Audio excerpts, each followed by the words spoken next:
How can we save our hometowns if we keep shopping online? Soon there won't be any place to shop if we lose our hometown stores. Now we need to shop at home first. Okay, this is a question, and the answer to this question may not be what you expect. I'm a digital marketing specialist, and I've been a business advisor and mentor for about 10 years to a government agency. Prior to that, I worked for many, many different marketing and advertising agencies. I worked with so many small business owners and startup founders over the last 20 years or so.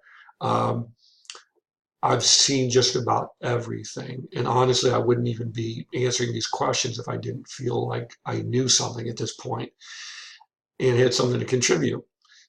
And I don't think the thing is, I agree with you in theory that people need to patronize local businesses more.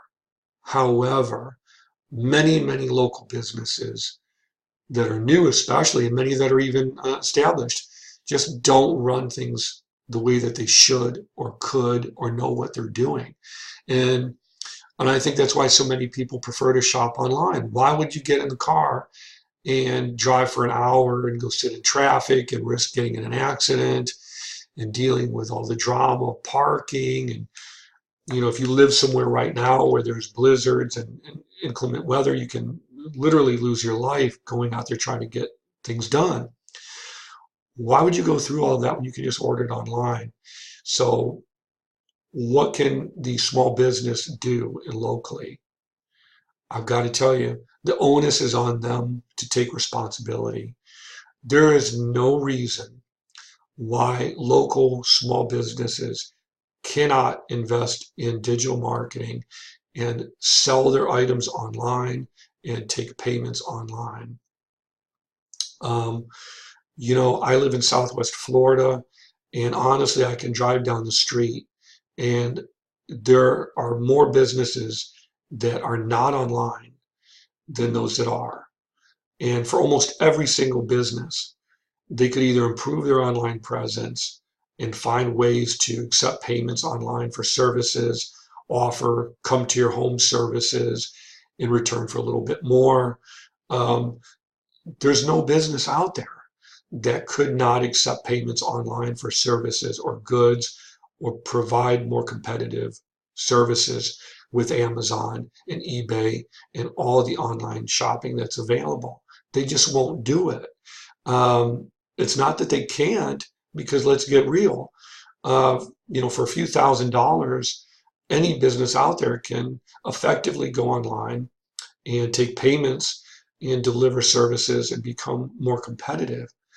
But you can't make them do it. And a lot of small businesses and startups don't know what to do. They don't have time to do it. But in most cases, it's just not a priority.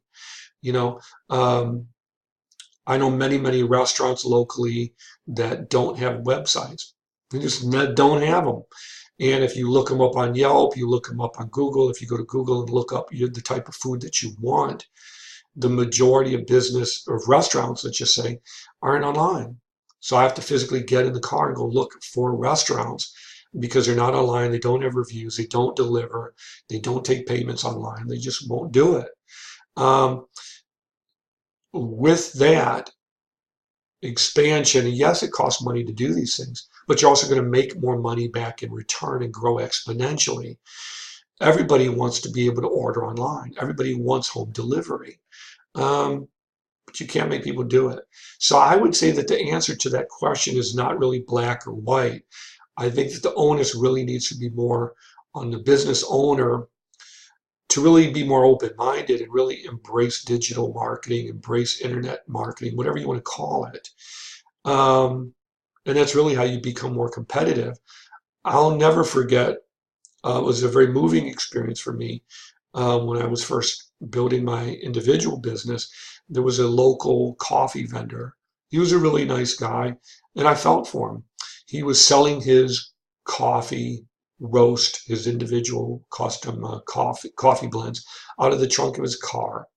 and he was working as a waiter, full-time as a waiter, as many restaurants as he could work at. His wife was working full-time as a teacher. His dream was to sell coffee full-time. And we worked together. We established a budget range for him that was realistic.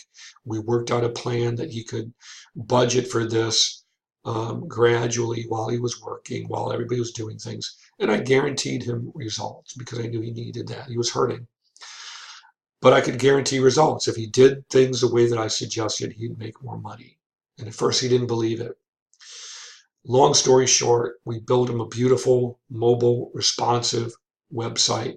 We made him #1 in local Google search results for gourmet coffee. And we built him an online site where people could take payments, or rather people could purchase his coffee roast online.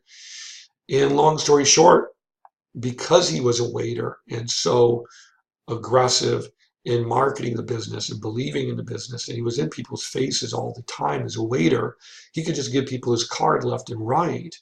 And he knew that if people were in coffee shops and in restaurants, they would appreciate gourmet coffee. So he's giving out his card left and right, to probably 100 people every day. And people started ordering his coffee online. They could pick it up from his home. He would go bring it to them. They were ordering it online. We worked with him for the shipping and receiving and refunds and taught him how to do his taxes and everything online. And after a while, he was able to open a kiosk at a local flea market. That grew. He walked around with a tablet, taking payments online from the website, hand over fist. And after a while, he grew and eventually moved out of the city.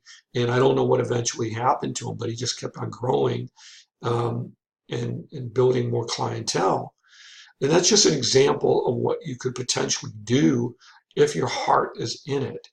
There are local mechanics that, could be taking payments online, that could be #1 in local Google search results, but they just won't do it. If I send them a postcard, they don't respond. If I send them an email or cold call them, they won't respond. So a lot of this is incumbent upon the small business owner to take the initiative and want to be more competitive. I agree with your sentiment, but I don't agree that the solution is everybody locally go to all local stores and stop shopping online.